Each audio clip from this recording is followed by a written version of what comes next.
In terms of classes talents in Mr. Pandaria, Paladin is actually one of my favourite. We're going to look at all the Paladin talent changes from Cataclysm to Mr. Pandaria, and in this playlist once it's finished you'll find all the changes to each individual spec and a short guide on how to play them all. But first we're getting through all the classes talents, so let's dive straight in. The first tier is all movement based. So firstly we've got Speed of Light, which is a 45-second cooldown, but it gives you a 70% movement speed for 8 seconds. Now currently you've got a couple of ways in Cataclysm to be able to move around quickly. As Retribution, you can judge at range to get a small speed boost, and when you use Divine Protection as Holy Paladin you also get a speed boost. All of those are stripped out because your movement strictly comes from the level 15 talents now. Long Arm of the Law basically is the Retribution Judgment movement speed I was talking about a second ago, where a successful judgment increases your movement speed by 45% for 3 seconds. Now on the basis Judgment's got quite a short cooldown, you can make use of this 45% movement speed pretty often. The final talent is Pursuit of Justice, where you gain a 15% movement speed at all times, plus an additional 5% movement speed for each current charge of Holy Power, up to 3. Now, up to 3 is important because in Mr. Pandaria, you actually can hold 5 Holy Power, but this talent is still incredibly strong because 15% movement speed at all times is great, and I'm actually a particular fan of this while leveling. And the reason for that is because when you're leveling, you can sit on 3 Holy Power and not really need to spend it, so you're always getting maximum value out of this talent. Whereas in raids, burning through your Holy Power and not sitting on 3 Holy Power at a time is of course the way to be playing, because the more Holy Power you spend, either the more healing you're going to do, the more damage you're going to do, the more threat you're going to cause. So really you're only going to get the static 15% movement benefit, and occasionally you might have 5-10%, because it's not rare to be sat on 2 Holy Power on the basis you can go all the way up to 5. So you'd get to 5 Holy Power, spend 3, you're sat on 2, getting an extra 10% movement speed until you get up to that third one and then use it all. Overall this comes down to the fight that you're doing. If you are melee and you're going to need to be moving in and out quite frequently, then Long Arm of the Law could be particularly useful. If it's more just every minute or so you need to move out, but you need to move out quick, then you're looking at Speed of Light being the way to go. And Pursuit of Justice is just a nice all-round talent. Next up is CC. So first of all is Fist of Justice. So this replaces Hammer of Justice and it stuns the target for 6 seconds on a 30-second cooldown. Not a lot to say here other than it's a really overpowered stun. Next up is Repentance, which is definitely not going to be unfamiliar to you, but this is on a 15-second cooldown and it's basically a 1-minute incapacitate. And then finally is Evil is a point of view. From my point of view, the Jedi are evil. Thank you, Anakin. This basically just opens up the ability to be able to use Turn Evil, which is your fear for undead, to be able to use it on more targets, so this will allow it to be used on humanoids and beasts as well. Again, this is just a tier where you're going to use whatever's required on that particular fight, but my personal favourite is Fist of Justice. Level 45 is going to be your healing talent. Now, Selfless Healer causes your successful judgments to reduce the cast time and mana cost of your next flash of light by 35% per stack, and it also improves the effectiveness by 20% per stack when used to heal others. Now, this stacks 3 times, so this makes it free and more powerful. But Holy, this causes your judgment to also generate a charge of Holy Power, and Divine Light and Holy Radiance are also affected. Now, it's kind of a shame that Eternal Flame, which we're about to talk about, is so good, because quite honestly, the extra little bonuses you get there, especially with Judgment being able to give you more Holy Power and you being able to get Holy Radiance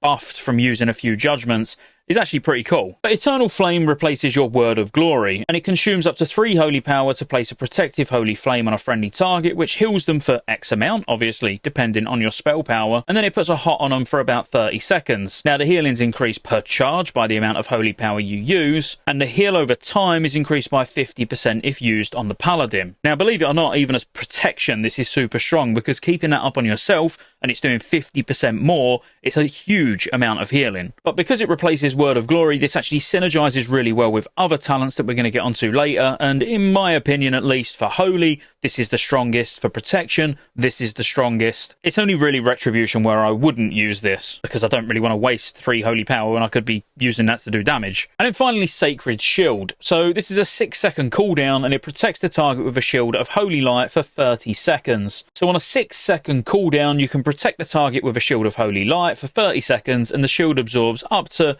1.1k damage every 5 seconds. Now this can only be active on one target at a time, but if you're holy, Sacred Shield has no target limit, but it does have a mana cost and 3 charges with a 10-second recharge time. So you can get lots of these out, and it's just an extra small absorb. There would be niche circumstances where this would actually be pretty good for Holy. Again, it's a shame because all 3 of these talents for Holy Paladin in particular are really strong, but Eternal Flame is just amazing. But like I said, I wouldn't use Eternal Flame for Retribution. Instead, I would use Sacred Shield or Selfless Healer. But in all fairness, I would more or less always run Selfless Healer. Next up is some nice utility at level 60. So first of all, you've got Hand of Purity, which is on a 6-second cooldown, and it places a hand on a friendly target, reducing damage taken by 10%, and then damage from harmful periodic effects by an additional 80%. Now, it is less for some creatures' attacks, otherwise this would be extremely OP, but there's many bosses in Mists of Pandaria that put extremely dangerous dots on people, so this talent is actually super strong, and Amber Shaper springs to mind. Because on Amber Shaper, there's actually a dot that goes out that you don't really want to heal the person that's got it on them, because it makes the dot more potent. So using something like Hand of Purity on this is particularly strong. Next up, you've got Unbreakable Spirit, which is just a passive, and it reduces the cooldown of your Divine Shield, Divine Protection, and Lay on Hands by 50%. So just a really, really nice passive, reducing all of your major defensive cooldowns there, well, and utility cooldowns for other people. And then finally, Clemency. You can use all your hands, so basically Hand of Freedom, Hand of Protection, Hand of Sacrifice, and Hand of Salvation, twice each before incurring their cooldowns. Now, this is super strong. There's so many times that you've bopped someone, and then more or less immediately after you was like, I should have bopped this person instead. I should say hop, not bop. This removes that. So being able to do double Hand of Freedom, double Hand of Protection, those two in particular, and to be fair, double Hand of Sacrifice, is really, really good. I can think of so many use cases for this even right now in Cataclysm. At level 75, this is where your talents get really interesting. The next 2 selections at 75 and 90 are really, really strong. First of all, you've got Holy Avenger, which is a 2-minute cooldown, and its abilities that generate holy power will deal 30% additional damage and healing and generate 3 charges of holy power for the next 18 seconds. So this is like Zealotry, what Retribution currently have, but it works for all 3 specs. So for something like Retribution, you'd Crusader Strike, instantly you've got 3 holy power. And not only that, the Crusader Strike that you used is going to do 30% more damage. Whereas if you was Holy, you would be able to use something like Holy Shock, that's not only going to do 30% more healing, but then you've instantly got 3 holy power to be able to throw out an Eternal Flame. And then rinse and repeat for the whole 18 seconds is up, basically, rotating between, say, Crusader Strike and Holy Shock. A really, really solid choice. Sanctified Wrath firstly gets a passive, which is your Avenging Wrath lasts 50% longer,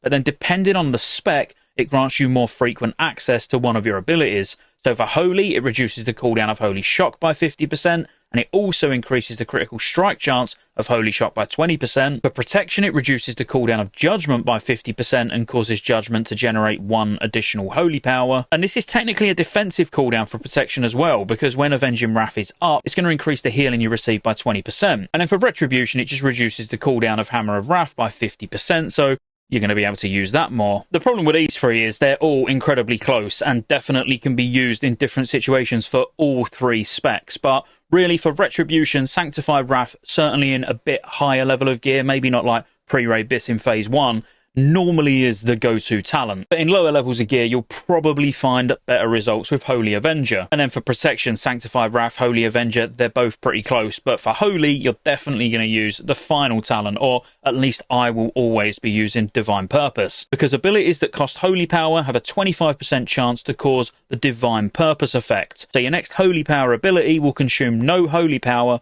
and will cast as if 3 holy power were consumed. Now, even though this seems very random, the reason I would always use this as holy is because occasionally you're getting completely mana-free heals, and big heals as well, especially if you're running Eternal Flame. So when it procs, you're getting an extra Eternal Flame out on someone with a 30-second hot that's going to be running on them. So being able to get lucky with Divine Purpose procs to almost coat the raid in Eternal Flames is absolutely amazing. That's not to say as Holy you wouldn't use any of the others. If you needed really on-demand burst healing, for example, then Holy Avenger might be the way to go. Sanctified Wrath, though, as Holy is probably one that I would steer clear of. And then finally, the big boy talents, your level 90 talents. Firstly, we've got Holy Prism. Holy Prism sends a beam of light towards a target, turning them into a prism for holy energy. If an enemy is the prism, it's going to do quite big single target damage to them, and then cause a nice AoE heal to the 5 nearest allies within 15 yards. Whereas if an ally is the Prism, it's going to do a nice single target to them, but then do AoE damage to 5 enemies within 15 yards. Now, this is only on a 20-second cooldown. Now, my opinion on this talent is it's a holy talent. Now, all 3 of these talents, again, can be used in certain situations, because as we get to the other ones, you'll notice if you're stacked or if there's lots of ads or things like that, then some of the other ones can be more useful. But this is kind of my go-to as holy, because it's kind of fire and forget. You hit the boss with it and it's going to do some AoE healing to the tank and all the melee. If you was to use this on cooldown as a Retribution Paladin, it's going to net more damage than the other 2. The problem is the fact that it is only a 20-second cooldown, so it's going to take a lot of globals that could be used on generating holy power or spending holy power. So if you're finding with your gear level that you can actually use this every single cooldown without sacrificing holy power or spending holy power, then actually in terms of damage from servers that I play on, it's actually higher. And honestly, as protection, you're just not going to use it. Because really, as protection, you're either going to use Light's Hammer or Execution Sentence, what we'll get to in a minute. But firstly, Light's Hammer. It's on a 1-minute cooldown, and it hurls a light-infused hammer into the ground, where it will blast a 10-yard area with Arcing Light for 14 seconds. What Arcing Light does is deals holy damage to enemies and reduces their movement speed by 50% for 2 seconds, and it heals all allies as well every 2 seconds. Now, in terms of AoE, or if everyone's stacked, Light's Hammer is super strong on just a 1-minute cooldown. So if you're tanking as protection, for example, and you've got loads and loads of ads on you, Light's Hammer is never going to be rivaled. And really, the same goes for Retribution, even though the DPS difference between Light's Hammer and Execution Sentence is incredibly close. And when I was talking about Holy, again, if everyone's stacked, there's an argument to use this as a Holy Paladin as well, if it's one of those fights where you are regularly all clumping your entire raid together. And then finally, Execution Sentence. So it's on a 1-minute cooldown, and a hammer slowly falls from the sky, causing X amount of holy damage over 10 seconds. Again, the amount of damage is going to depend on your gear, and the damage is dealt slowly at first and increases over time, culminating in a final burst of damage, dispelling the effect, triggering the final burst. So just looking at the damage there, seeing 87.2k, if we're using my gear as an example, it's on a 1-minute cooldown. In that time, you could use Holy Prism 3 times, which is actually going to be well over 100k damage. I just wanted to point that out more, just because if you're looking at them and you're like, well, you're saying Execution Sentence is what I would use as rep. Well, yes, but again, it comes down to more than the damage it's going to do. It comes down to the amount of globals that it's going to cost you as well. Now, Stay of Execution. So if it's used on a friendly target, the Falling Hammer heals the target for, let's say, 100k healing over 10 seconds. This healing's dealt slowly at first and increases over time, culminating into a final burst of healing. Dispelling the effect triggers the final burst. Now, for me personally, as a Protection Paladin and as a Retribution Paladin, for single target, I would use Execution Sentence. But then for AoE, as both of those again, so for Protection and Retribution, I'd be using Light's Hammer. And for Holy, I would almost always be using Holy Prism, unless we are heavily stacked multiple times during the fight, in which case I'd use Light's Hammer. And that's the Paladin talent changes. I hope you enjoyed the video. Like I said at the start, there's going to be more videos in this singular class playlist, where we look at talents, which is this video, glyphs, rotations, changes to each spec. So I think most of these class playlists will end up being 7, 8, maybe even 9 videos in each playlist. So you can just watch through all of them and know everything you need to know just about your class. But obviously, it's going to take me a couple of months to get through them all. But if you enjoyed the video again, please be sure to like and subscribe before you leave, and I'll see you on the next one.